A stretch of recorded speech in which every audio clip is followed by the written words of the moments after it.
Welcome back to the Hard to Kill podcast. We're back, guys. Your co-hosts Mike and Nick, ready to lay it down. Episode 8. Number 8. Can you believe it? Can you believe it? We're still here. We're still banging it out. Still doing it, man. Still doing it. Episode 8. Feels good to say. It does. Yeah, fuck yeah, it does, man. Feels good to say. It feels good to get it out there to the other people that want to listen. It's an all around good thing that we're doing this. I'm happy to do episode 8. I've looked forward to this all week. Still in the basement?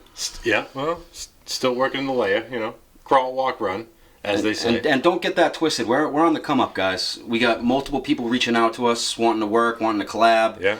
And we're going to have some new interesting things coming your way soon. Yeah. And it feels good to say that confidently. Yeah.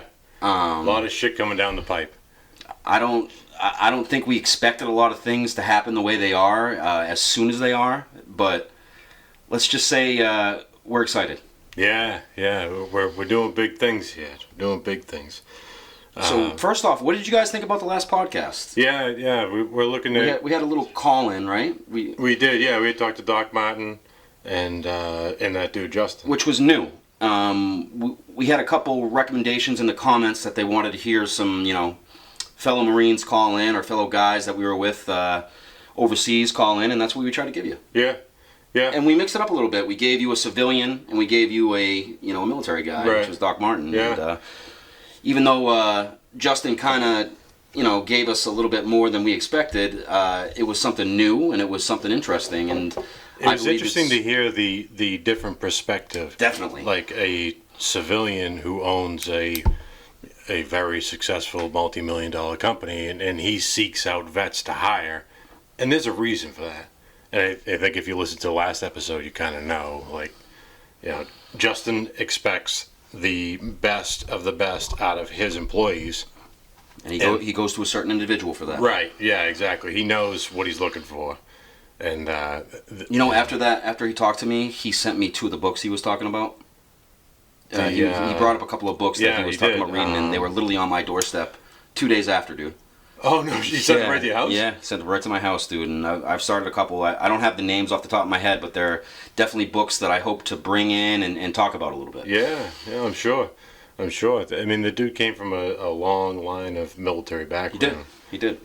His father, his grandfather, his family. And subpart here, Justin, I wish you the best, brother. I know you're going through it right now, and just know you have our support over at Hard to Kill. Yeah, absolutely, man. Absolutely. That's a gentleman that embodies everything that we try to push, and truly is an individual that is hard to kill. Yeah. And then we had Doc Martin. We did. Doc Martin is also from Colorado. Yeah, Colorado, out west, and he's also got a unique story.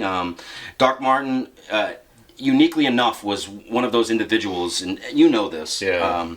Docs aren't often the first people that are with you on the front line. No. But he consistently put himself out there to be with us. Yeah. To be in the trenches with us, to be doing the same thing the Marines that are doing, and that's something that hits me in the chest that I respect. Yeah. Right away. That's a huge thing. And a lot of people don't realize, Marines don't have a medic. That there's no medic. That's not a billet for us. Right. That's not a MOS. Medic doesn't exist. You get a medic assigned to you from the Navy, and once they're assigned to you, they're a Marine. They wear our camis.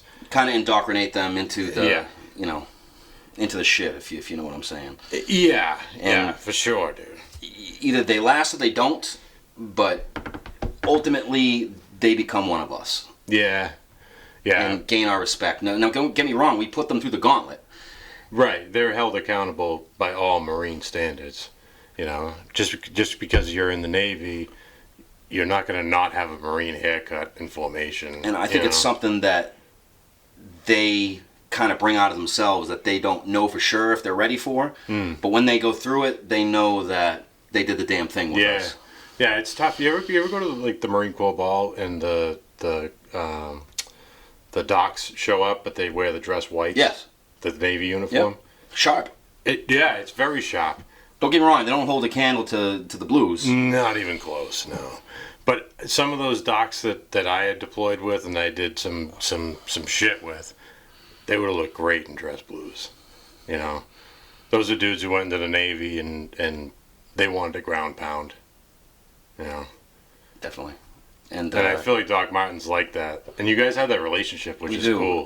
There was multiple times that, as you know, when you're in combat scenarios, there's usually one or two of you that has to stay up for fire watch, or just, you know, you Man have that the shift post, of guys that man the post while everyone else is sleeping. Yep.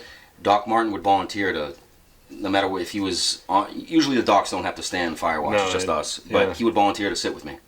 No shit. 4-hour shifts, he would be out there with me, you know, with my 240. Yeah. And we would just be talking, man. You know, that's one of the times that you really, we don't talk about this enough, but there's a lot of positions in the Marine Corps where you got to be alone, on watch, alone with yourself and your thoughts. Mm-hmm. And when someone like that sits with you and you can just, you know, talk to them and they're in the same dangerous position as you, that's when you really become friends. Yeah, that's true. I mean, even if Doc Martin sat with you on a 2-hour shift of fire watch and a patrol and didn't say a word, He wouldn't need to. Yeah, that's what I'm saying. Like, there's a relationship there that you don't have to, like, push. He was just and I don't even know the guy personally, but you can feel it. Yeah, I can. Yeah. I knew you would be able to. That's why I wanted him to come on. You can tell the difference, man. I mean, he seems like, you know, the 03 that happened to join the Navy instead of the Marines. Same thing. You know. So this is a very touchy thing, and Doc, I hope you don't think I'm overstepping right now, but the only reason I'm doing it is because I care about you. Doc Martin's going through a very tough time right now. Yeah, he is. His wife passed away recently, and speechless. I don't even know what to say. Speechless. With that. He's one of those dudes that doesn't reach out because he doesn't want to put his own shit on us. Mm. And I kind of found out through a third party that had happened. And Doc, if you ever need anything from us, we're here, man. Phone call away. That's all I gotta say. And I hope you don't think that I'm putting your business out there like that. It's just because I care, brother. No, I don't. Doc Martin seems like a good dude, man. I don't think he would think you're blowing his spot up, but it's that's a real thing. Like, make the phone call. We're here for you. Yeah, it's a 4-hour flight, brother. And I can't tell you how much I look forward to actually having you on this podcast in person, man. We're gonna light it up. For real, man. Sitting in the studio, that'd be beautiful. Beautiful. But so we to lighten it up a little bit, we got a lot going on. The comments are bussing. Yeah. We got new things happening. We got merch, you know, in the works. Yeah. Coming down the pipeline. What do you think, Mike? How you feeling? I'm feeling great, brother. I really am. You know, I think I originally when we had established that we were going to do this, and again, if you've listened to the previous episodes, like this is a conversation that happens with or without the microphones, the camera. Like, this is, you know, I talked to Nick. And I still consider this like a conversation. Yeah, just because this is here, this is what we do. Right. Yeah, so I think it's been great, man. The feedback has been awesome. You know, the dedication of the listeners that were like, dude, where's the next episode? Oh, I love that. It motivates me, dude. Yeah. And keep in mind, we're trying to stay consistent. We understand the necessity of that because we have podcasts that we love, and we love when they come out on the same day. Yeah. But the editing process is truly something that, you know, we are trying to master at this moment. And it's a different beast. It's difficult. Yeah. Now that we got Dickie on board, it's made it a little easier. But as far as, like, we were trying to post once a week, and when you want to post once a week, that means you need to edit it. That hour video. Yes. So usually we have like 2 videos in the bank, and we're really just, because we have to upload on a platform. So we usually have to upload on a platform for Dickie. He takes it, edits it, and then he puts it up onto either YouTube, Spotify, whatever the platform is. But it's usually a day or 2 process, dude. It's not quick. It's at least a day or 2 just to even get the file to him. Yeah. And then, you know, he takes a day or 2 to mix it all up. And which, if he has to watch it. Yeah. So the new system with the new, like with the SD card, where it actually worked out last Friday. I went into work. We shot Thursday. I went into work Friday, handed him the SD card, and Saturday it was done. You know, it's funny. It's difficult for me because I can't. It's hard for me to watch our videos back because I look at myself and I'm just like, who the fuck is this dude? Yeah. You know what I mean? What's he doing up here? Right. I mean, are you rewatching everyone? Yeah, I watch him back. What do you think about like watching yourself? One, I think I'm overweight, and I think I could obviously trim it up a little bit, but it's strange, like watching yourself back to note, like little things. I noticed that in the last episode I played with the pen a lot. You notice little things about yourself, right? Dude, like I say, almost like regardless. I knew it. I knew it was coming. I knew it was coming. I'm gonna make that a shirt, and I hope you guys rock it. But regardless, I mean, yeah. No, you guys can hate it all you want. When you do something like this and you put yourself out there on a platform, you notice little things that you do, on the regular. I also noticed though that I speak openly. Like I don't if somebody was to engage me in conversation about these subjects outside of me and you sitting in my basement, it wouldn't be the same. I would just I would minimalize the conversation and switch to the next it's because subject. we're comfortable around each other. Right, yeah. So it's been great, dude. That's why I really think we found something here, because we know we're comfortable around each other. Right. We know we can talk about this shit and we're not holding anything back. We're not, no sugarcoating, no. It's not happening. Where you would with someone else. Yeah. I don't have to try and dull things down. Ultimately, when you talk about some of the things that we talk about in front of other people, you don't know where their head's at with it. You don't know what they've been through, what they've seen, and you don't want to scare them off. Like a lot of times, I think that when I talk about this stuff, I'm terrifying the other person. You know what I mean? Yeah. Well, the other guy's like, I did 4 years at UMass Amherst. It was wild, bro. Oh, was it wild? And it's like, was it? Yeah. We'll leave that right there. Yeah. I obviously I didn't go to college, but I had a. We had the conversation. Yeah, right. I had a much different experience. They have that. If you've ever seen the meme, it says, it has a picture of the towers on the bottom, and it says, "We were kids then, and we're men now," and the top is dudes standing outside Fallujah. That's badass. Yeah. I've seen the meme many a times, and it's true though, dude. Like we were in fucking middle school when you were chilling while we were killing. Yeah, exactly. Yeah, take that college degree and shove it up your fucking ass. That's what it is. Yeah. I didn't need a college degree to get me to where I am now, and I'm no millionaire. I'm no better than any other. I don't want to put it like this, but when we heard what was going on, Taliban, 9/11, all this, we thought about the future. Yeah. What's going to happen if someone doesn't go over there and stop that? Exactly. What's the next step, dude? What's going to happen? And if no one interjects in that issue, what's the next step? Someone had to stand up. Yeah. And guys like us, I'm not trying to toot our own horn. We did it. And it's not tooting your horn when that's what I wanted to do. Like when we signed up, I didn't sign up to be. I mean, I signed originally. Actually, I signed the intelligence contract, as Timmy pointed out that I wasn't that intelligent. But I wish you were there when he's seen that you signed up for intelligence. He's like, "Who did?" Dude, his jaw probably hit the floor. They spelt this kid's name wrong, definitely. Oh man. But to sign up in a time of war and know that where you're not signing up to go do garrison duty. It's different signing up for the military when there's not a war going on. Yeah. We were looking to go though. That's a big thing. We were. We were looking to. It's almost like a way to completely prove yourself. And I don't know if that's just something you're looking for when you're younger. Or it might be. It could be.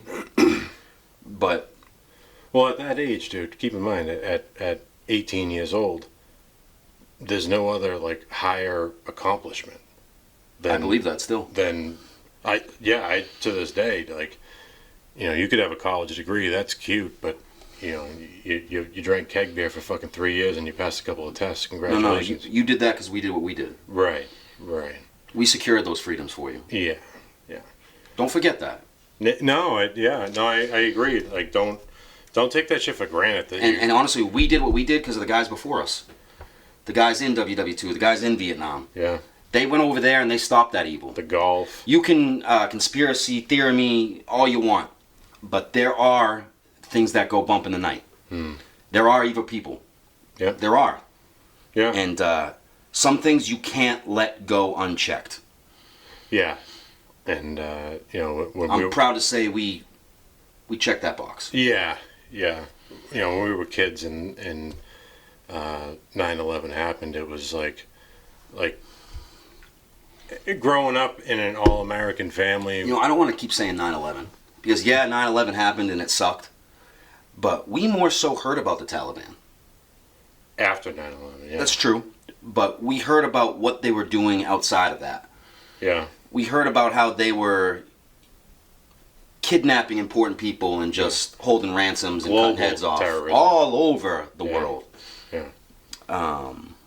People, U.S. guys, like there was the journalist that went over there. Yep. And this was less than a year ago. Journalist sent to the stand, went inside a building and was supposed to do an interview. He never came out, and actually one of the guards came out wearing his clothes. How do you guys feel about that? Like, does that not strike something in you? If you know that American citizens, can't travel freely around the world, that they're kidnapped and, tortured and not protected. How do you feel about that? I mean, you can tell me the government's involved and conspiracy theory this and that, but we're safe inside America. Yeah, a lot of people don't realize that. You don't get when you start traveling and you start seeing other cultures and how they carry themselves and what else is out there. You start realizing that in America you're living good. You are. Yeah, for real, you're living good. That's one of the things that I'm happy about the Marine Corps did for me, traveling, and it really opened my eyes to a lot of things that I wouldn't have seen. Different cultures, different ways of life. Definitely. The average person that grows up in Ohio and travels throughout the U.S. never sees like how these people had built homes out of mud. Full-blown homes. These out people of mud. don't have water bottles. Yeah, they don't have electricity. Think about that, really. Yeah. Think about the things that you use on the daily that if you didn't have, your life would be pretty complicated. Right. Yeah, and those people have been fighting since Russia was there. In the stand, I'm saying. Oh, yeah. Those people have been fighting since Russia was there in the early '90s. And if Russia was like, we're all set, I think. This isn't worth the battle. If they walked out, then fuck are we doing? That's what I'm saying. Yeah. But enough off the hip. That's just something that we were talking about before this. But yeah. Now what do you got? What do you got on the docket? So we're gonna do a little episode recap. We filmed part 1 of the Dad's episode. That was awesome. It was great, man. It was very good. We really want to see, or you guys to see, where we come from. Yeah. I want people to know, like, because you can put the story together when you know a little bit of the background. And part 1 was background of. So we did basically. Where we got together in the man cave with our fathers, and we gave you, what was that, like an hour block? Yeah, about an hour and a half. Keep in mind, there's a lot to talk about. And so we gave you about an hour of them introducing themselves and talking about sending us off. Yeah. Talking about, like, I had no idea that both of them had reached out to the recruiter saying, hey. What the fuck? Yeah. Yeah. I understand you got a quota to make, but that's my kid. Yeah. Yeah. Which was weird hearing that. It was stuff we never knew. Like, I never knew. Keep in mind, we keep going back to this, but guys don't talk about this shit. No, dude. We keep talking about this, but, it's funny when it comes full circle. And, like, keep in mind, we're putting ourselves out there, and we're hearing things that we never knew. Yeah. That episode, I learned a lot of things about Tim. And it's my father. Nikki's dad. And I learned a little bit about my old man that I had never, like, he had an emotional side that I hadn't seen before. and it was good to see it start opening up. So, episode 2 is pretty much episode 1 is pre. Well, let's say part 1, part 2. Yeah, I shouldn't say episode. Sorry. Part 1 was pre-Afghanistan. Part 2 will be after, during, and after. Yeah. When your kid comes home and he's different than what. Please keep in mind, this isn't an easy thing to talk about. No. These are serious things that we went through with the people we love the most, and you may see us like in a good place now, but understand it wasn't easy to get there, and it's truly not only humbling, but I don't even know the adjective to slap on with it, but it's crazy sitting aside from my father and seeing him just talk about it. Yeah. We don't have these conversations, dude. And to see these guys show a little bit of emotion. Because keep in mind, these guys are from the era where if you feel emotion or you feel strongly about something, you bury that shit. Yeah. And you be a man. You don't put your bullshit on someone else. You bury it and, keep moving. Yeah. That's how these guys are. So for them to talk even a glimpse of how they felt to have their son it means a lot. It really does, man. It really does. And I think it means a lot for them too. I think my dad's called me 2 or 3 times this week. So hey, when can we do part 2? He's excited because he's got a lot to say, man. It's a very specific genre to send your kid to a combat zone. Like, not a lot of people can talk about this. No. It's a very unique thing. When you ultimately, and I hate to say it like this, because I have a big family and I love everyone in it. But your father is a different type of love. Yeah. And to see him in a position where he's finally showing emotion, it means something. It comes from somewhere. Right. And to this day, my father is the toughest man that I've ever been around, and I've tried to my very best to embody it the most that I can. But he's the person I respect the most. Yeah. And when I see him showing emotion, that he was actually, both of our fathers were scared when we joined because Afghanistan was popping off. Right. And we had no idea. Like, my old man talked about when I had told him, and he was fucking pissed. But he got over it in a day, and he knew that I had already signed. Obviously we had both already signed, and his mental aspect was, I can be mad, but he's going either way. Where's it going? So why not just support that? Takes a certain type of maturity. That's a fucking hard thing to swallow, dude. And I don't I don't have kids, but I can imagine, like, you think about it briefly, and it's like that's your blood. Right. You want to just give it off to the government to fight their political fucking bullshit. Yeah. My old man thought I was going to play D2 college football, and instead I went to work for Uncle Sam. And let's, I don't want to skip around too much, but me and Mikey, we follow UFC religiously. We love the fights. Yeah. I think it was yesterday. I'm talking about Patty the Batty. Oh, my boy. Patty the Batty. And Molly Meatball. Yeah, they did well. They both won. Yeah. And Patty had a little something to say after his win. So after a fighter wins, they usually have 5 minutes to talk their shit, to tell the crowd how they feel. But plug the sponsors, that kind of shit. And Patty, it hit Mike and myself a little different because, excuse me, we've been, from the episode 1 of this podcast, we've been telling you there's a stigma. Mm-hmm. There's a stigma with alphas, with guys like us, that shut the fuck up and stay ready. Yeah. We don't want to hear you cry. It doesn't mean nothing to us. Get out there and pull the trigger and, do the damn thing. And we've had no problem with that. We've done it. Right.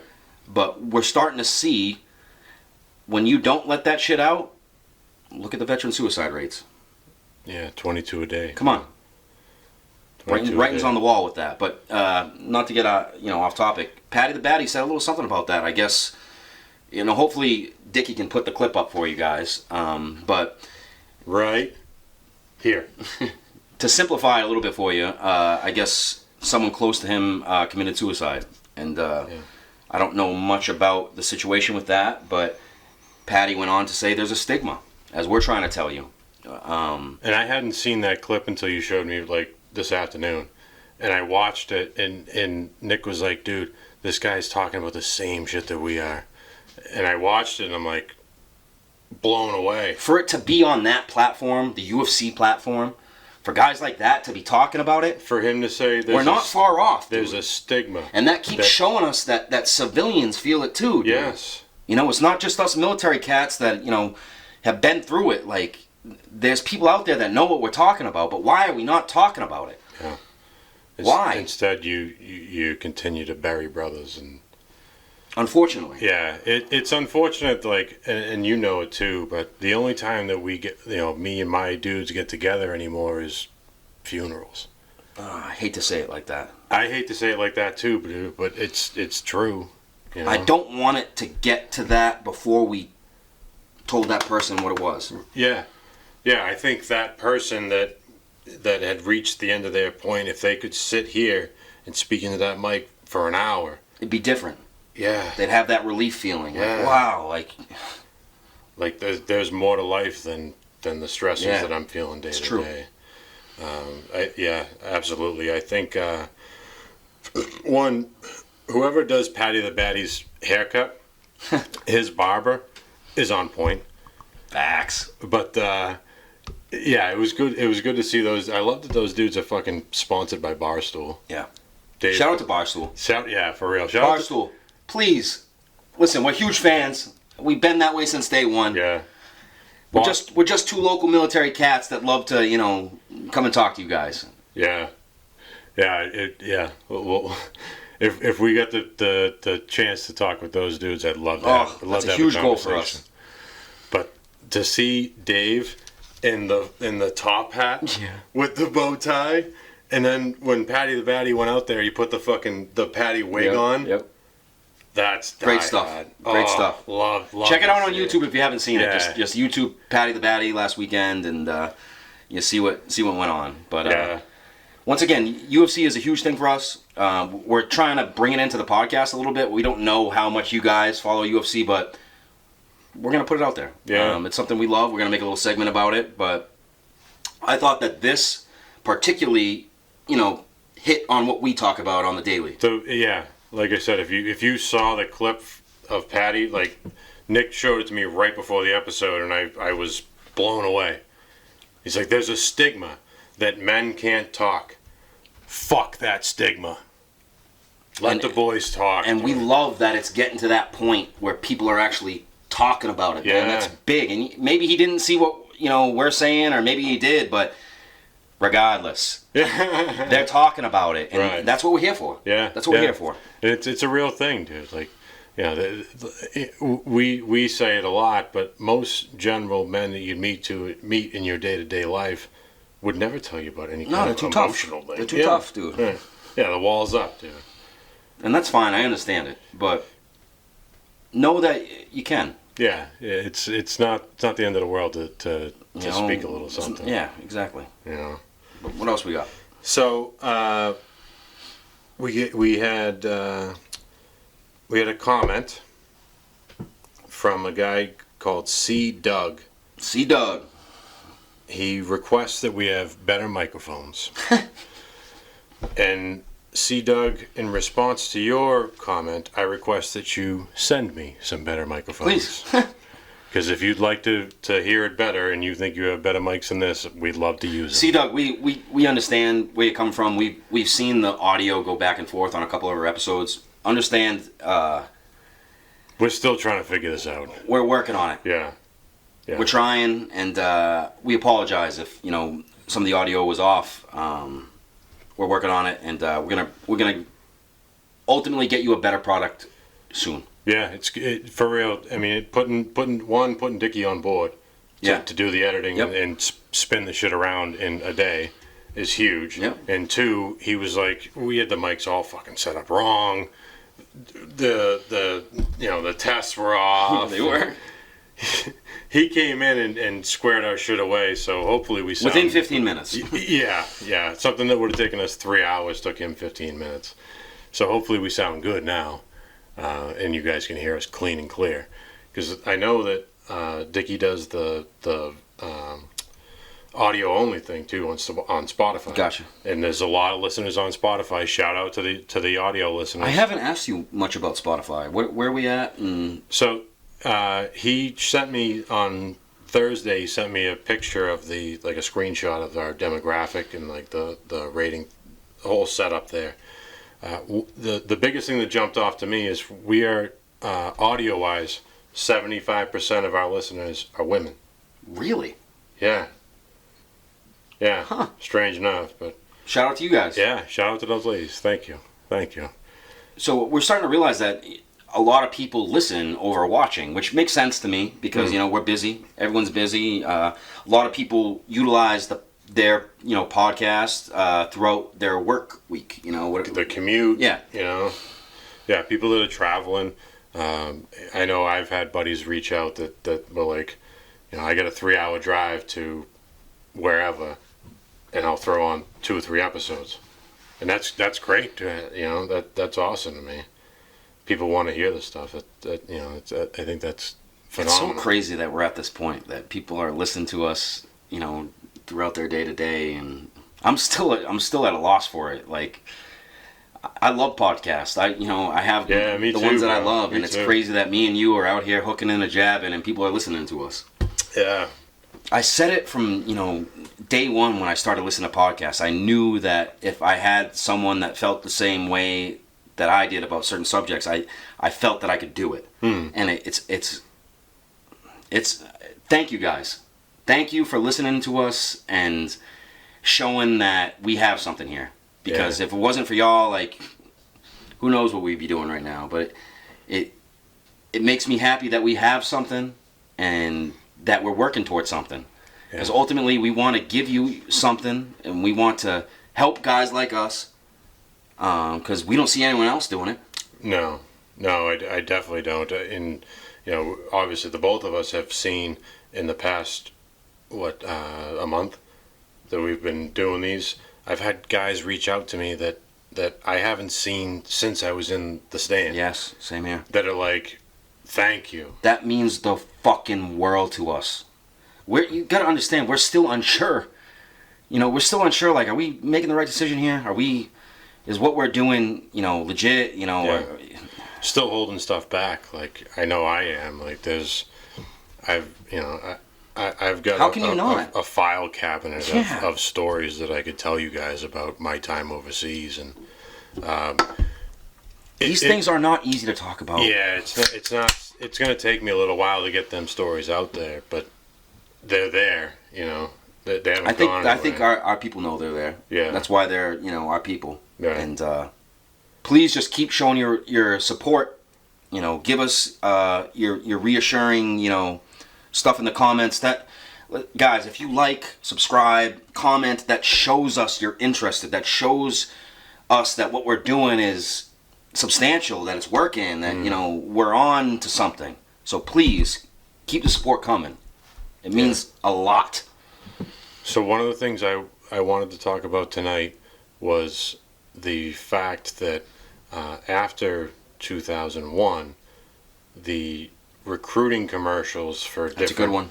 for different military branches were Something that ties in Amped up. here, I've had a lot of fathers reach out to me, actually, and I can't remember the exact username, but he was like, hey, I showed my son y'all's podcast, and he understood that it wasn't just like the video games. It wasn't just like signing up and that's it. Yeah, it's not all glory, and There's things that comes afterwards. It's not just pressing the X button or pulling the right trigger, and yeah, there's stuff that you're gonna have to do and you're gonna have to live with, and that's part of it. That's part of signing up. But they don't know that from a commercial. I didn't. I feel like in 2005 to 2010, you'd see a Marine Corps commercial, and it would be some dude Slaying a dragon. Yeah, remember that with the NCO sword? I was like, whoa! Yeah, the commercial is some dude comes out of his clothes and he's fighting this fucking dragon, and next thing you know, he's in dress blues going. And Maybe we're ignorant for falling for that. it worked. It worked. You know? Shows you it's a propaganda machine. Yeah. Think about that. Before And how many ads do you see for him now? Very true. Now that we're not at war, how many ads do you see for them trying to? Now that it's not imperative that bodies are there. Right. Yeah, it's a different atmosphere. God, it sucks to say it like that, and really, look at it full swing. But, all you guys in the comments that say everything's so cookie cutter or clear to see, it just shows that you were never involved in some real shit like that. Think about really signing your life away. And I understand we did it, but putting yourself out there like that, because ultimately we just wanted to serve our country. We thought it was something, we heard about the guys before us. Yeah.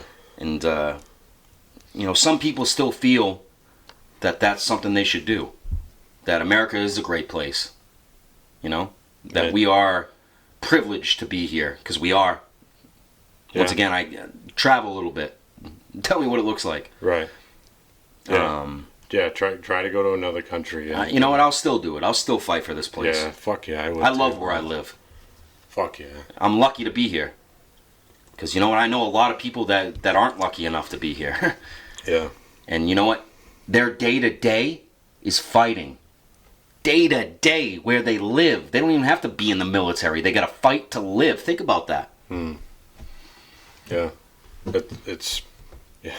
It's a lot. It's a big thing that most people in the general world don't understand. To live or to be raised in a third world country. You know what? I may have had a couple of White Claws, but I'm gonna say some shit right now. Preach. We're so focused on if it's okay to be a transvestite, or if it's okay to be gay, or honestly, who cares about all that? Yeah. If you want to be gay, be gay. If you're a transvestite and you want to get a sex change, go for it. Yeah. Do it up. Yeah. Good for you. It's your body. This is America, and that's why you have the privilege to do why that. does it just have to cause so much criticism and Don't get me wrong. I mean, let's be real. That's a little bit out there. It's uncomfortable seeing it. I mean, if you're a guy, it's odd when you try to be a girl. You know what I mean? But yeah. I don't think it should be on this huge platform that's on every news station, that's turning people against each other, that's making waves like it is. Yeah, it's very strange to me that this issue that only affects 1% of the population in the U.S. is a mainstream issue. Yeah. But the issues that affect everybody in the U.S. are just swept into the rug. Let's talk about those things. Let's that's fucked up to me, man. I look at it you have these news stories about a gay couple got married, and it's I thank you, go get it, get married, do it up, but I don't need you to tell me this over the fact that 3 dudes were killed yesterday in a fucking ambush. Oh, that's what I wanted to talk about. Let's talk about that mall shooting. Yeah. Oh, yeah. Guns is a huge thing right now. Yeah, big thing. And so, for us vets, it's listen. home, I get when guns come up and vets come up. You're yeah, you guys, you love guns and you were in the Marine Corps and blah blah blah blah. The reason we love weapons is because we've been in situations where we thought we were going to lose our lives. And you use that weapon to stay alive. A weapon is, handgun, a rifle is something that you can use to keep your life. Yeah. Ultimately. It's a tool. And I truly feel, I don't know if the media is just uneducated or if someone that owns that media station just wants to push a narrative, but weapons are here for us, guys. They're here to serve us. Yeah. I don't want to go back to the school shootings, but let's talk about this mall thing. So, a active shooter came into a mall and started capping people. Now think about that. Think about you're just on your normal. People don't think about it like that because they haven't been in that situation. When you've been in that situation, all of a sudden you come on the home team. Yeah. When think about you're in the food court. I was just gonna say when you're flipping shirts in J.C. Penney, and just trying to do your normal 9 to 5. Dude starts letting it rip, and someone just starts icing an AK out there. You know, you don't carry a weapon on your day-to-day for your job, so you don't have anything, so you just hide. You just hope to God that someone in there has a weapon that is good, that can help you. Mm-hmm. And thank God they did. Thank God, we should have had his name, but I know he was a young 22-year-old. Yeah. That, once again, thank God he went through the legal route to have a, license to carry and had a weapon on him. Trained. Was prepared. Yeah. He took care of that situation. Put him down. And it threatened. It's terrifying me that news media is saying nothing about this. Nothing. The day after it happened, they're still talking about Trump. Trump isn't even the president anymore. I get he had a lot of shit going on when he was the president, but why the fuck are we still trying to tie him into shit and get him? Are the Democrats, and I'm not even listen, I'm the type of person that's not even one side. I think both sides are so goddamn corrupt. Yeah. I don't even care to be like, I'm Republican, I'm Democrat. I've seen both sides just do so much shady shit that I just want to stay in the middle and try to be on the side of common sense to some degree. Yeah. But it terrifies me that news media is not covering this at all. Dude, the fact that they broadcast the story as mass shooter and they won't broadcast the story as 22-year-old legally owned gun owner puts down a mass shooter. Give him something. Anything, man. I mean, are you so stuck on if that dude didn't have his pistol in the small of his back, how many bodies would he have dropped? Well, not him. It's almost would you rather that? Would you rather an active shooter to keep going on these rampages? Well, I feel like that sells more. It's sick, but it's true. It's all money, man. You sell a bigger story if there's a mass shooting. If some law-abiding citizen drops this dude, you don't get a lot of views. It's not that interesting, right? And that's fucked. That's what we came to. That's how the media makes their money. They pray for a disaster. And really think about this, guys. Hear what we're saying. How does it even make sense? It's crazy, man. It's crazy to me. And at 22 years old, you can go through the proper firearms courses. You can legally obtain your shit. But the rules that they're making are making it harder for the people that legally want to own a weapon to get their weapons. Right. Well, when you take the guns away from the citizens, the only ones that still have them are criminals. Think about that. They're gonna get their weapons regardless. Yeah, for real. Dude, you can order an 80% AR shipped to your house, and you just need to get the lower unit, which you buy from a different state, and have it shipped to your house then, and you put it together, and that's a ghost gun. It's not hard to do. And I think education needs to be implemented to everyone. I think everyone needs to understand, how we were taught weapons. Yeah. From the basics. Yes, we were taught every condition of a weapon, whether it has a round in it, whether it's cocked back, whether it's ready to fire. We understand them, and so that's why it seems so little to us. We're weapons are so easy to understand, and they're there to help you. Yeah, and for us, it was 6 weeks of weapons training before we even got to fire a round. You want to understand the ins and outs, because this is a dangerous weapon. It can take a life, and you need to just understand that and respect it. Yeah, and know what's going to come of this. And once again, we need to find that young gentleman's name. Thank God for you, bro. Yeah, for real. Thank you for stepping up and being hard to kill, and being a man. Because that's not easy. It's not easy to take a life, and we know. But you recognized the situation, you reacted, and you took care of it. And ultimately, at the end of the day, you saved lives. Fuck. Shout out to you. Yeah. Think how many lives he did save. You know? And like we were talking about it before we threw the record on, but the dude had a full setup ready to go in the backup. So if there was no one to put him down, he was just going to keep slaughtering. And once again, it is so... It's worrying me.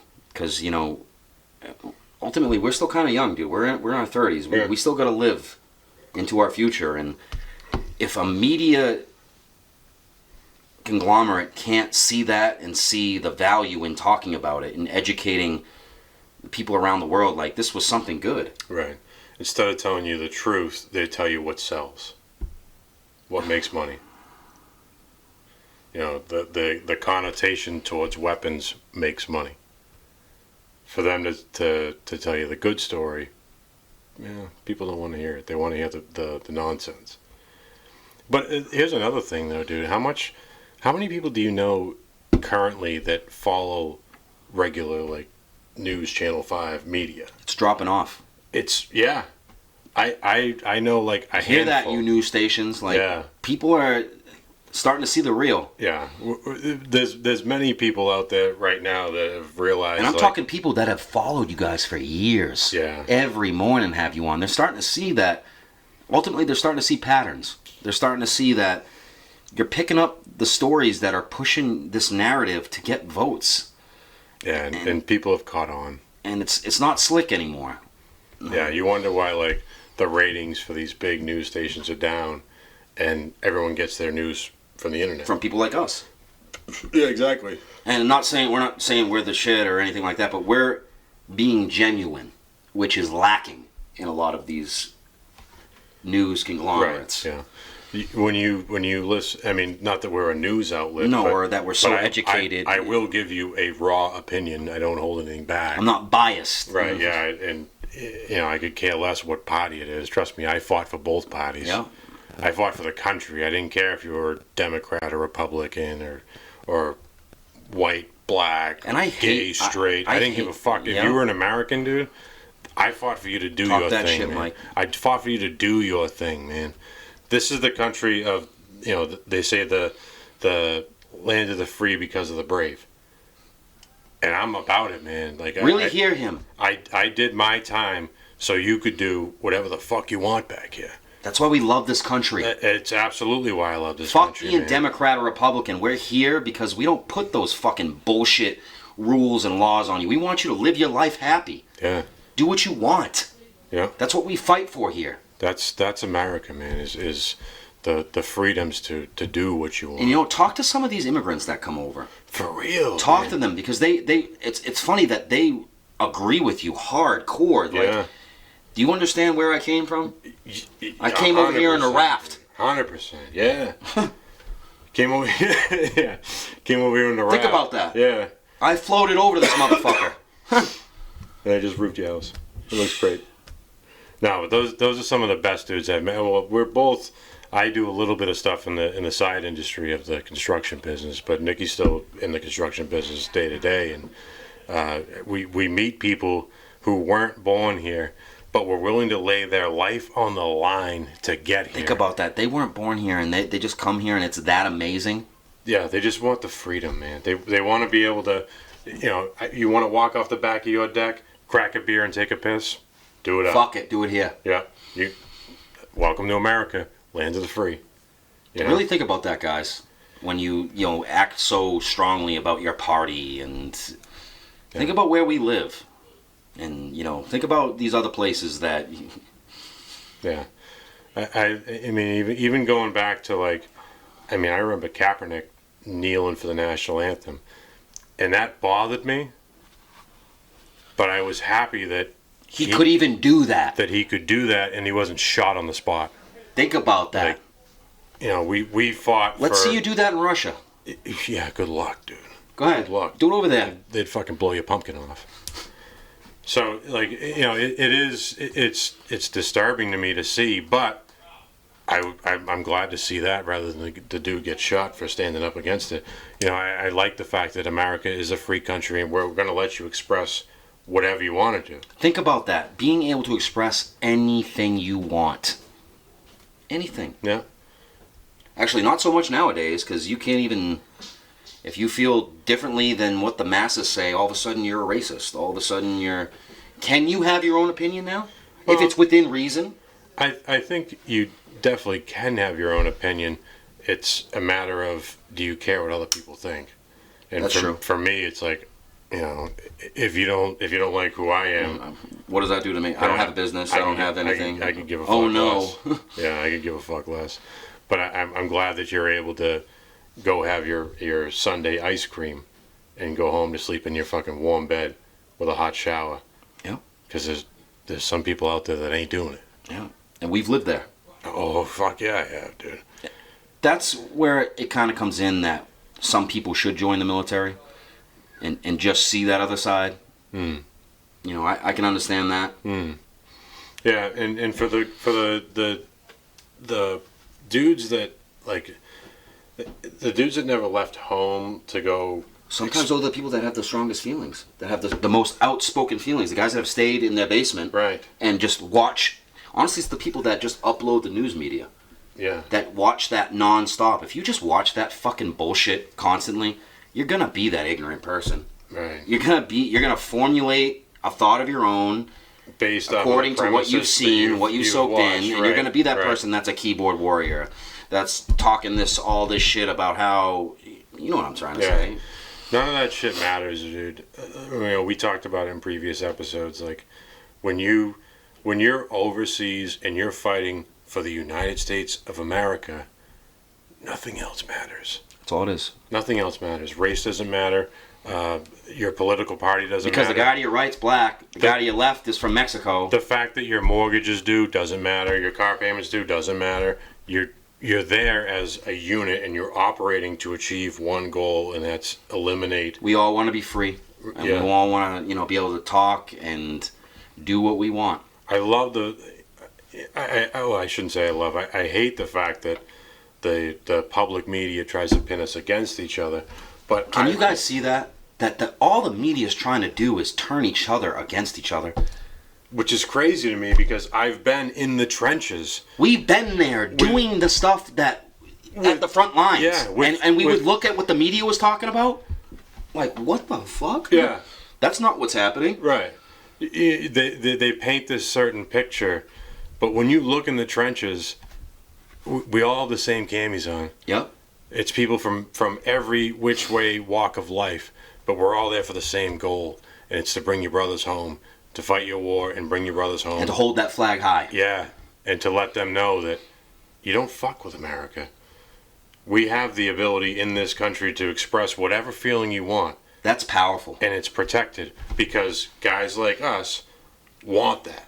I want this country to be free. Yeah. I want these people to be able to express themselves in any means necessary. And you know what? I'll put my life behind that. Yeah. Fuck yeah, I would, dude. We talked about it in the... No, but we also talked about how powerful the Taliban is because they put their lives behind it. You know what I mean? They're a formidable enemy because they believe so strongly in their extremist views. Yeah. I feel the same way about my flag. Amen. 1,000%. Amen. And both of us got the resume to prove it. Yeah. Yeah, I love the fact that people could do anything in this country. Does that not mean something to you? Oh, it hits me hard, dude. Like especially when you see these stories of, it's middle class fucking nonsense is what sells on the fucking on the news medias, but in reality, it's like this shit wouldn't be allowed in China. Go to Turkey and try and burn a flag in Turkey. Yeah. They'd cut your fucking head off. Think about that. Before you come with this shit that just divides us. Yeah. I mean, I respect every American's right to an opinion, and I would never try and steer you in a different direction. But keep in mind, there's a price that people pay for you to have that opinion. Yeah. You know, 1,000%. there's lives that have been laid out for you to think that it's okay to burn a flag. Oh my God, that just, I don't even like hearing that. No, I don't either, but you get what I'm saying. No, though, I do. And you know, we're privileged to even be talking like we're talking right now. Yeah. That we even can have a podcast talking about these views. Yeah. Yeah, talking about different perspectives and not feeling like... And then post it so everyone can see and give their opinions on it. Yeah.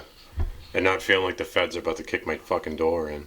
We're privileged in that regard, most Yeah. definitely. And I'm glad that both of us have open eyes enough to see that.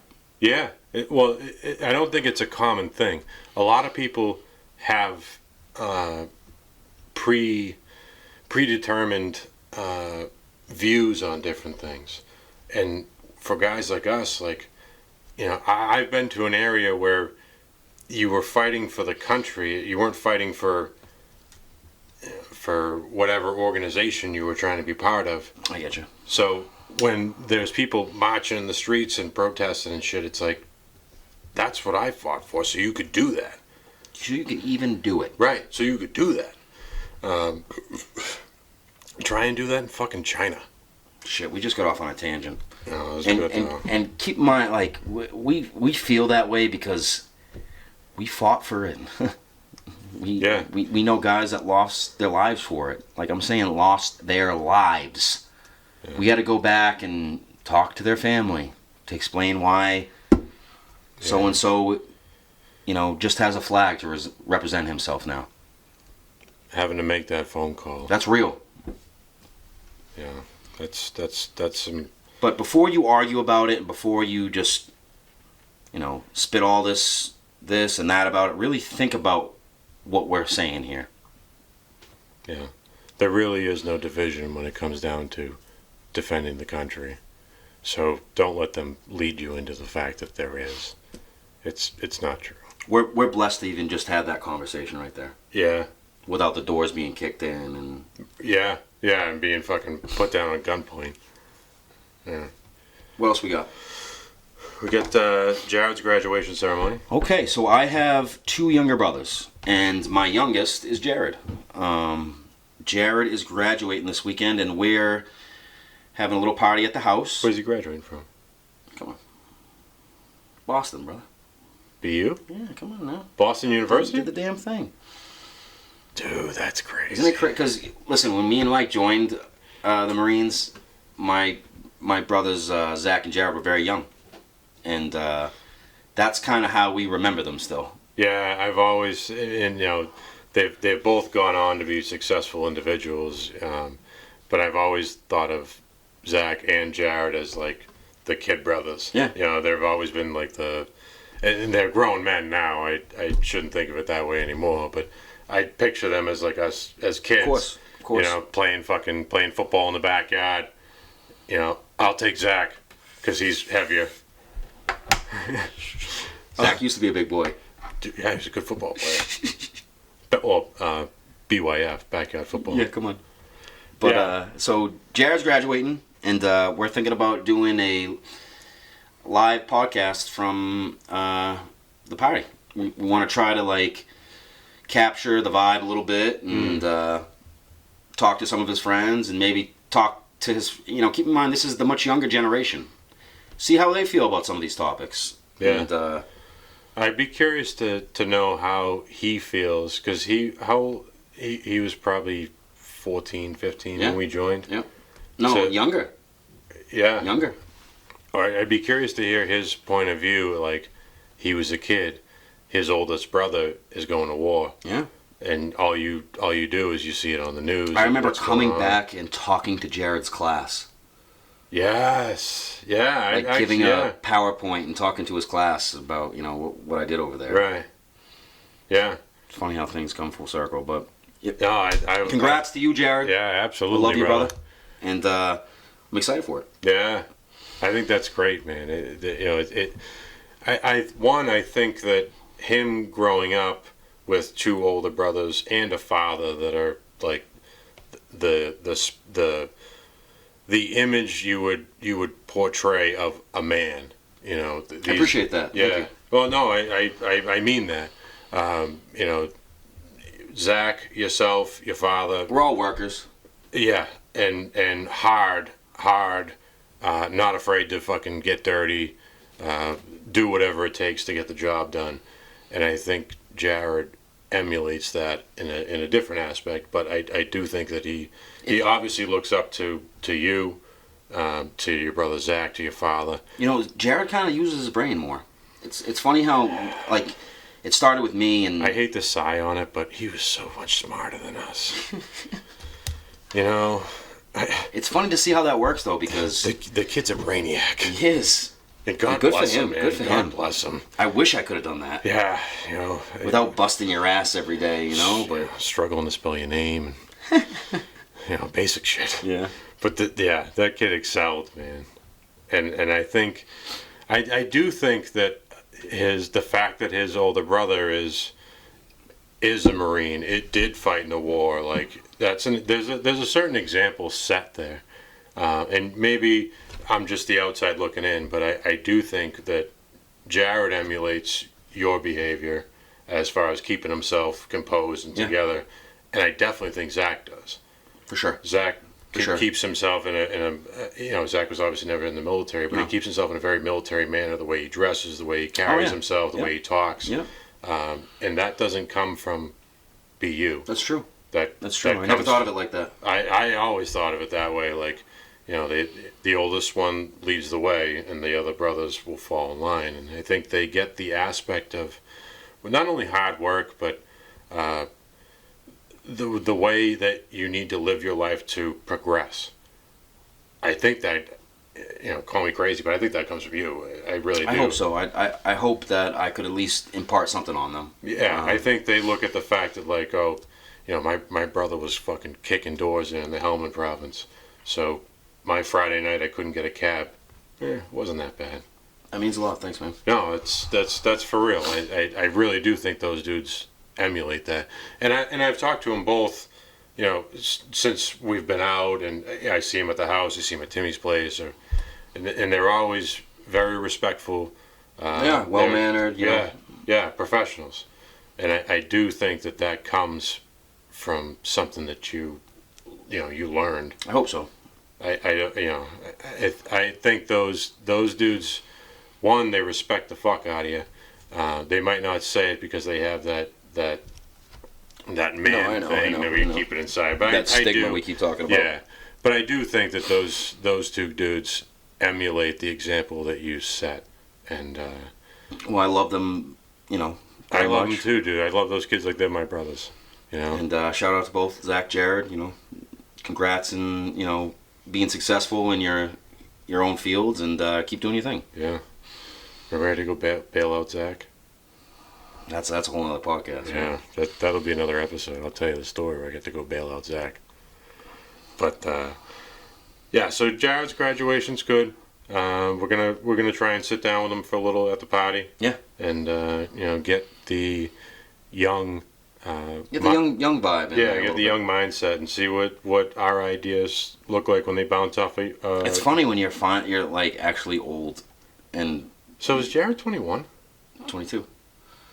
Oh my God, Jared! I'm sorry, dude. I just picture you as like the 6-year-old that was kissing my sister. Forgot about that, dude. Yeah. Shout out to my sisters. I got 2 sisters, younger sisters that grew up. They're the same age as like Jared, and when was that? 2003. That's crazy. I don't know.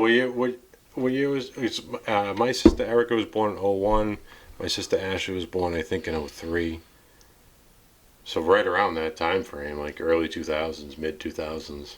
That's crazy. Yeah, that and they're the same age. Yeah. You know, they both went on, like Jared and Zach went on to do bigger things with school, and my sisters did too. And, shout out to them. Shout out to the younger era before us. Yeah, still grinding, still hustling. Hopefully, that sits with them and they understand that that's what it is, man. Just hard work. Yeah, essentially that's all. Because you're starting to see this era, bro. You're starting to see that fall off a little bit. Yeah, but the newer generation is. Not to hate on you guys. No, not to hate on them at all. But I don't see the drive that I see. Like, and I can almost understand it with what's going on. You know, well, they're confused. Well, not only that, they're confused. Like, and I personally believe it all ties into the current leadership. Yeah. What's being portrayed, and you know, look at the president of the United States right now. I mean, that's a shell of a man. That's a proud billet. You should be proud of having that billet. You should be, able to speak in public. Yeah, something. You know, not fall asleep in memorial for 13 Marines that were killed. Oh my God, dude. Yeah. I just saw that the other day. Dude, yeah. That makes smoke come out of my fucking ears to see somebody who is so disinterested in what's going on that you could fall asleep in a fucking memorial ceremony. You know. We'll leave that right there. Yeah, we'll leave that there. You got anything else? Yeah, I got. We typically do a story an episode. I'm going to talk a little bit about the time, or my time overseas, where I was attached to the UK guys. Oh, cool. So the UK has their version of the Army or the Marines, and their sweeper was killed. So a sweeper was what Mike was doing. Right, yeah. So you walk in front with a detector and swing it back and forth and try and find homemade bombs in the ground, essentially. IEDs, improvised explosive devices. Yeah. So their sweeper was toasted. They needed a replacement. I jumped in, and these dudes operated with no ROEs. They ran their Really? They ran their own operation. It was very different than what I was used to. We had come to a compound where they were taking fire. Where were you at? Just north of Nalzad. Okay. In the Helmand I actually know province. the exact area. Yeah. Keep coming. So they had cornered where they were taking fire from to one building. We breached the building, went in and cleared it, and there was nobody there. Shocker. But in the back of the building, there's a well, a water well. Like, send the bucket down. No, I hear you, but keep going. So we look in the well, and at the bottom of the well, there's a little bit of, like, it looked like the side was chipped away. They went down to the well to get out? So, yeah, these dudes, they would fire at you from one building, and then you'd realize what building they're firing from. Waste your time going after them. And move on that building. They would drop down the well, run through the Carez system, and pop up in the next building. And once they had you focused there, you were sitting fucking ducks. These boys can fight. Yeah. I know I keep saying it, but this wasn't just a common enemy over there. No. I don't care what the news media portrayed, but that story that I just told right there was a constant. Things like that just didn't add up over there.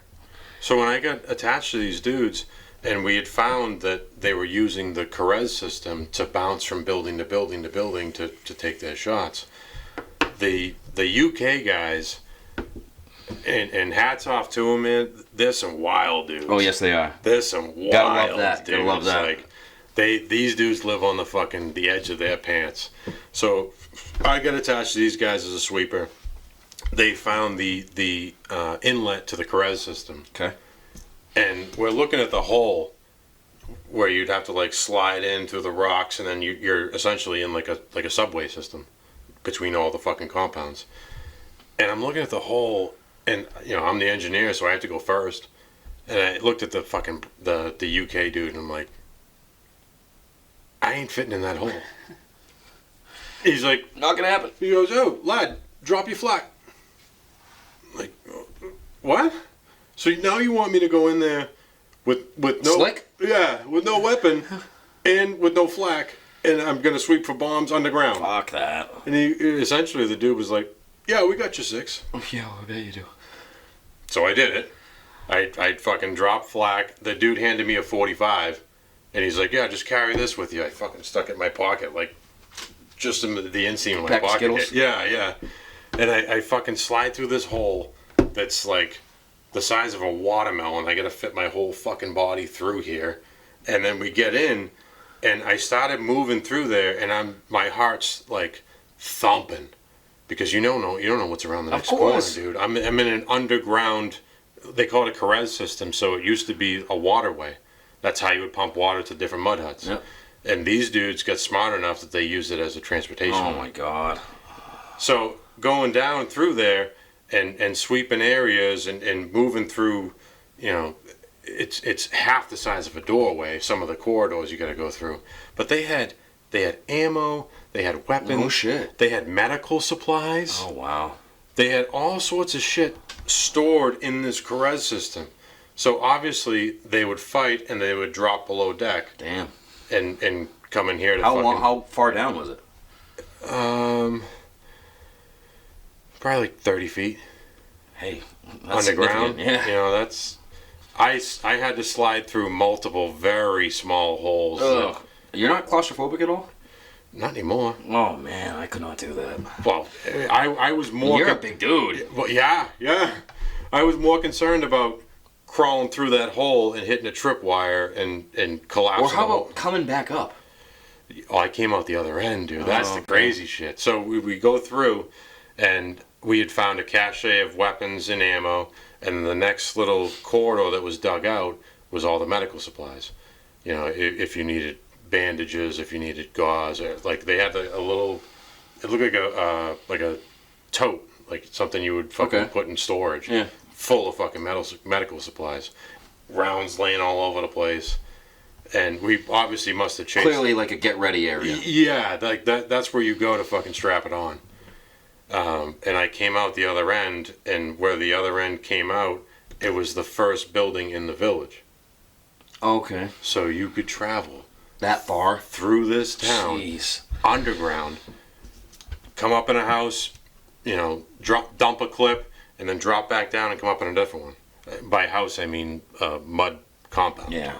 But that dropping down in there, and when these guys are like, "Here, just take this," and they handed me a pistol, and I'm like, What the fuck are you gonna do with that? I'm like, bro, you're gonna try and stuff me through that little fucking area to get underground, and then I gotta clear the thing with a 45. That's why I keep saying, like, guys over there were all handymen.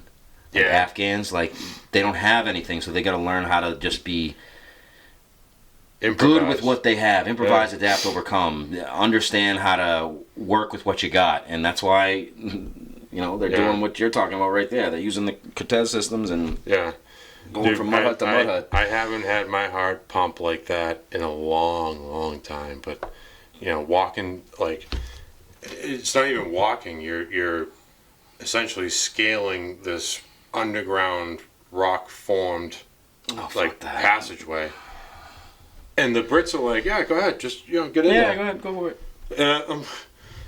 All right, boys. So I made it happen, but it was, and they took, because when we went in, we flushed a couple out the other end. Oh, did you? Yeah, and the UK dudes were waiting for him. Nice. They bagged him up, brought him back to the compound. Now, did you work with any Afghan Army or Afghan Highway Patrol or anything like that? Yeah. Oh, yeah. So, a little story of mine. We were at a point where we were going on the offensive. We had got some intel that we had, a compound of IED bomb makers in our AO. So, we got together, the local ANA, and we were gonna make a push, and which is not to cut you out, but that's like a common thing that they would have a compound where they made the material. Yep. They would take ammonium nitrate Yep. out of fertilizer. They take powdered aluminum and diesel fuel, and you mix it together, and it goes boom. Yep. So we got that intel, and we mounted up, and we're gonna go push some wigs back. Yeah. We got some ANA. We had to get we had 3 trucks of ANA with us, and I think it was like an hour and a half push to their compound, and we had about I think it was like a 6-7 Vic convoy out to them. Matt V's? Yep. Matt V's, MRAPs, and then their Toyotas. And then we went blackout. So we went, I think we pushed out at 3 a.m. And unfortunately, we got there, I believe, at like 5:30, 6 a.m., right when the sun rose. So, I remember we surrounded the compound, and right when the sun rose, all of our A&A dropped their weapons, got out of their trucks, and started praying and humming and praying.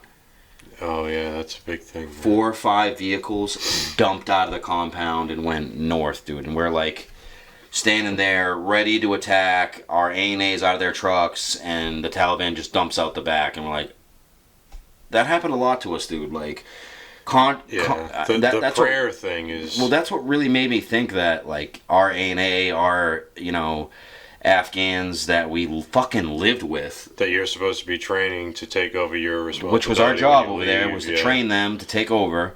They were dirty, bro. Yeah. They had a cousin, they had someone that was, in the Taliban, and they did a quick, this is what we're doing, get the fuck out of there. Yeah. It's unfortunate, bro. I had the first operation we did when I got there, like the first city we cleared, we had only been there for a week.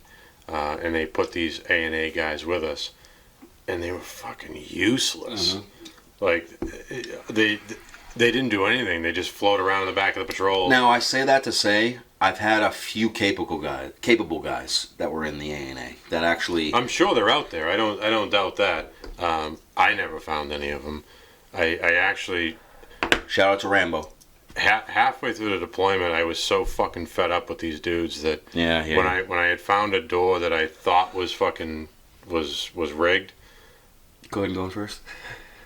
I remember yelling at the A&A guys like, "No, you go." Yeah. And all of them were like, No, yeah, exactly. There's a reason for that shit. And I grabbed the dude by the back of his fucking jacket, his flak jacket, and threw him towards the door. Like, I've cleared the last 30. This one's you. Yeah, no shit. And they wouldn't go anywhere near it. And I wonder how they knew that. Yeah. And sure as shit, the door was rigged. We scaled the wall to get in instead. But like these dudes knew what was going on. So like that's a really creepy feeling to have when the guys that you're there fighting with ultimately are your worst enemy. Yeah, like they have an insight that you don't. They have intel that we don't have. And that was the position we were in over there. Yeah. Think about that. Yeah, where you're trying to, they tell us like you're trying to get these dudes, the A&A dudes are going to replace us when we leave, when this country is regulated at the end or whatever the fuck the goal was. Who knows? These dudes are like these are the ones that are going to hold it up.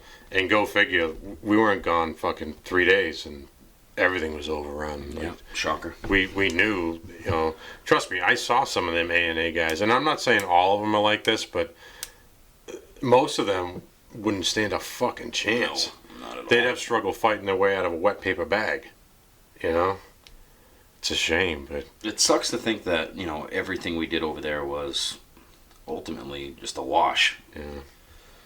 Because, I can't say it enough. Good guys didn't come back. Yeah, that's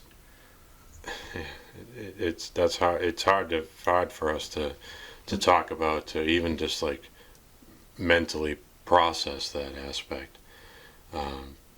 It's not easy, man. That's something that both of us live with. It's still affecting some guys. That's why we're here talking on. That's why we have this podcast. Yeah, it's because shit that we seen over there is fucking people up. Yeah. Like. Yeah, and you got dudes like, especially now that we had pulled out and, we didn't gain anything. You had that feeling in your stomach, like did I, did we do good over there? It makes me think like all these dudes that have come back and taken their own life, like. The country just fucked these kids. Yeah. Fucked them. And there's no... what can you even tell a person there's no like accountability for that. Like, what can you tell a person like that? I don't know. I don't... And I was there. I don't know what exactly. to tell you. I'm the same way, dude. Like, I've dumped clips into people over there, and I don't know what I feel your pain. Yeah, right. Yeah, I feel it too. I don't know how you would mediate it or I hear you. adjust to that personality. I'll let you know when I find out. Yeah, yeah, me too, bro. Me too. It's hard to do. What else you got? I got weed for vets. Weed for vets. So, okay. So as you know, me and Mike are a little goofy. We got our things. We got PTSD. We got all this stuff. And the VA has tried loading us up with narcotics. Let's be real. I have a list of antidepressants, stimulants, all these things they've tried to prescribe me, and you know what? It is fucking scary. Because that shit will change your genetic makeup, it'll change your personality, it'll put you to sleep for, 10 hours out of the day. Listen. It's difficult, man, because you come back and the chemical balance in your brain when you come out of traumatic scenarios is so different compared to like a normal person's chemical balance. So what they try to do is regulate your chemical balance in your brain through medication, which I do not believe in. Which is, they write you, when you go to the VA, when you first get out, they write you a script for something, and they say, well, if this doesn't work, let me know. We'll up it and we'll change it to 3 other things. Right, yeah. Oh, so this, the medication works good, but you're asleep all the time. Yeah. Like, all right, so we're going to try something. Or your penis is going to fall off. Yeah. I mean... long story short, that it's there's a plant you can grow in the ground. There's this green leaf that helps tremendously. Yeah. And for some reason, it's still federally illegal. The VA doesn't recognize it. But it's going to help. Yeah. I don't know any of my my boys from overseas that are still alive that don't use cannabis. Me either. And a lot of them are more cannabis users than alcohol. Yeah. Because the alcohol, like, it's going to bring on the alcohol is going to bring out the bad. The alcohol brings out the demons. As we're boozing. Yeah. Well, I mean, there's a difference between us drinking 3 or 4 beers and talking on here than. Down a bottle. I have some buddies that are bottle a night. Yeah. Like, no, I hear you. They're trying to drink those memories away.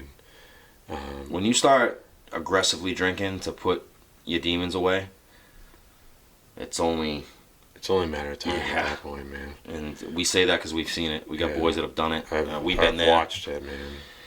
I've been a part of that. I've been that dude who came back and instead of wanting to hang out with my friends more, I just wanted to get fucked up in my own place. Now we say so I didn't want to show that vulnerability that I was fucked up. You know what I mean? Yeah. I didn't want my friends to think like, oh, Mike came home and he's bugging. He's different. Yeah. Yep. Like instead, my reaction to it was, I'll just eliminate that part of my life. You know. I hear you. And that's at one. I think it's awful that you would isolate yourself like that. But 2, you don't know anything else. You really don't. You really don't, bro. When you're not in the barracks anymore, and the dude who was covering your 6 moving from building to building is not there, and it's just you. You're alone with your own thoughts, bro. And usually to you the bottle helps. Yeah. Well, it makes it go away. Yeah. Until the next morning. Yep. So to get away from the alcohol, I know a lot of vets have used weed instead. And it's done leaps and bounds in my life, which I was never a weed smoker. No, you weren't. No, I never smoked pot till I was 25 years old.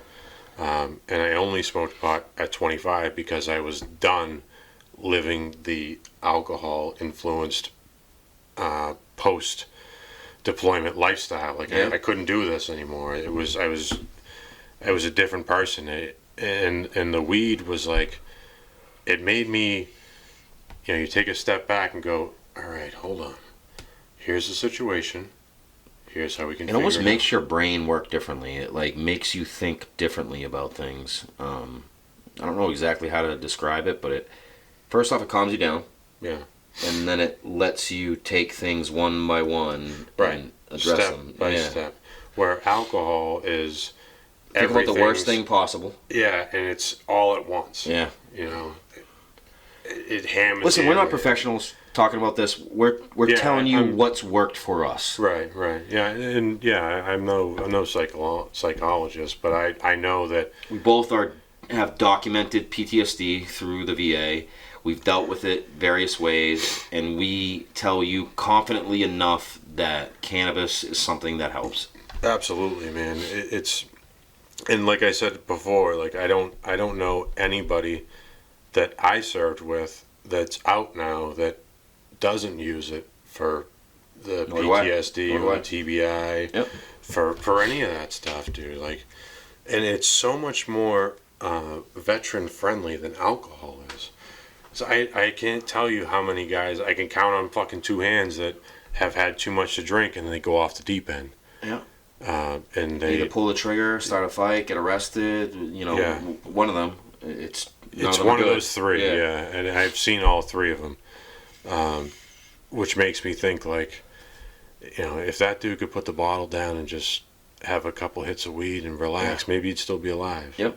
You know, there's a couple of dudes that I think that way, and the fact that like because it's federally illegal, you're not allowed to talk about weed use.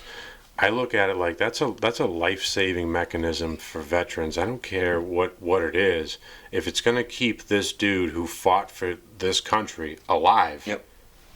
How can you look down on that? That's all that needs to be said. You know? You know.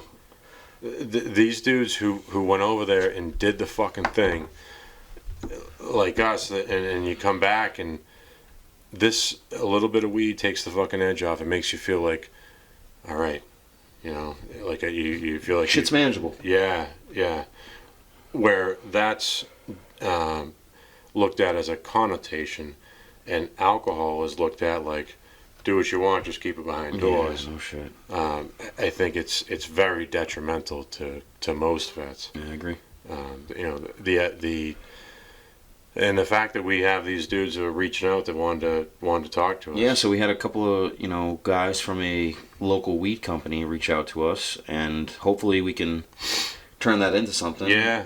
Hopefully this week. I mean, the dude's name's Ryan.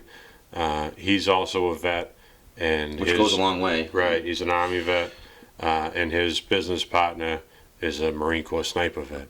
Outstanding. So we're gonna meet with these guys this week and see if we can put together What's the company again? He didn't do the. Oh, actually, I have it. Hold on. He didn't do the specifics. It's kind of crazy that they're local and they reached out to us, like, us being where we're at, and they're right down the street. Where is it? He's having a. Actually, it's crazy because he's having a warehouse built like 3 miles from here. Really? Like That's not a sign. like 20,000 square foot warehouse to just grow pot in. His company. I'll drop the company name once we talk to him. All right, good call. And see how that goes. But the fact that this dude's a vet and his business partner's a vet, like they realize. Yeah. Well, you read the email, dude. They sent us a very nice email saying, we get where you guys are coming from. If you do use cannabis to deal with your issues, we'd love to help. Gotcha. That's all that needs to be said. Yeah, we'd love to help, and that's Hopefully awesome, on our bro. platform we can promote it in a positive light. Yeah, I'm sure we could, man. Like I said, I don't know any guys that have done the shit that I did and that you did that don't use it. Yeah, and nor do I. It's way better than those dudes, tipping back a bottle every night. I agree. Because that's It's just dangerous, Yeah, it's no good. especially for people like us. Well, yeah, dude, because that leads to.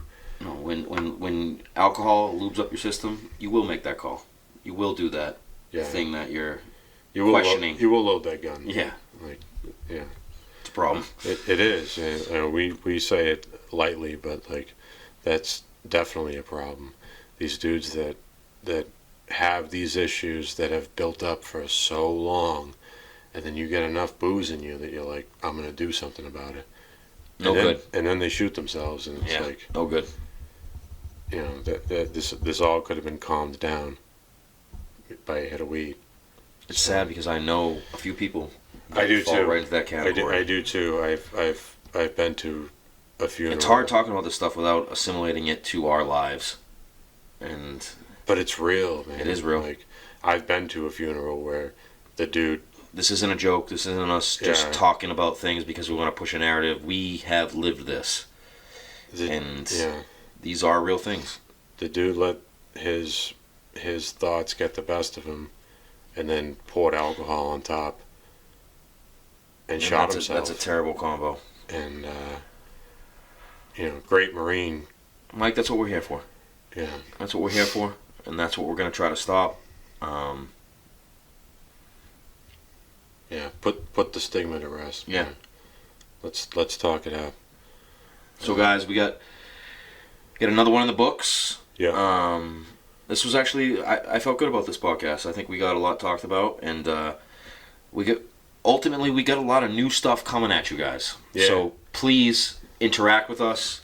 Let us know what you want from us. Please give me more comments. The only way, so we did the call-in last podcast, I believe. It was the last podcast? Yeah. So if you want to call in, shoot us a DM, leave us a comment. We'll read it, we'll screen it, and if it's something that we think, is ultimately good for our, listeners, our viewers, we'll put you on. Yeah. Open ears, I'm willing to hear anybody's story. Some of you guys that are leaving us comments, telling us your stories, if you want, us to shed some light on it, which obviously you do because you're leaving a comment, let us know that. Which we'd be more than happy to. We would love that. It strikes a chord in us. We know that it's going to strike a chord in the people that view our podcast, so please. Yeah. This is, what are we, 8? Yep. Episode 8. So we have part 2 of the dads coming.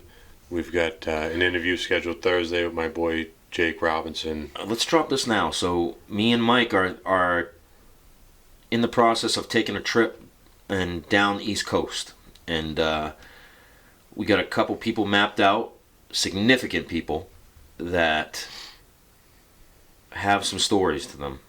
And think about it, we're taking out our time from our work, from what we got in our lives, to take a trip down and give you the best content possible. From the realest dudes that you've never heard of. When we say realist, we're talking guys that got those medals, that took those rounds, that got hit by IEDs, how they're doing now, what they thought about the scenario. Yeah. People that have actually been in these positions to make these calls and, go through some of the things that we've been preaching to you since the first episode. And live with the consequences of your call. That's a big thing, man. So we're taking a trip down the coast. We're thinking right now it's going to be the second week of August. And we get some real content, coming your way. So stay posted. Blow up our comments. Hit us up in the email. Thank you for tuning in for another episode. Yeah, thank you. And we'll catch you on the next one. Hard to kill. Semper Fi. Do or die. Another one in the books. Hoorah.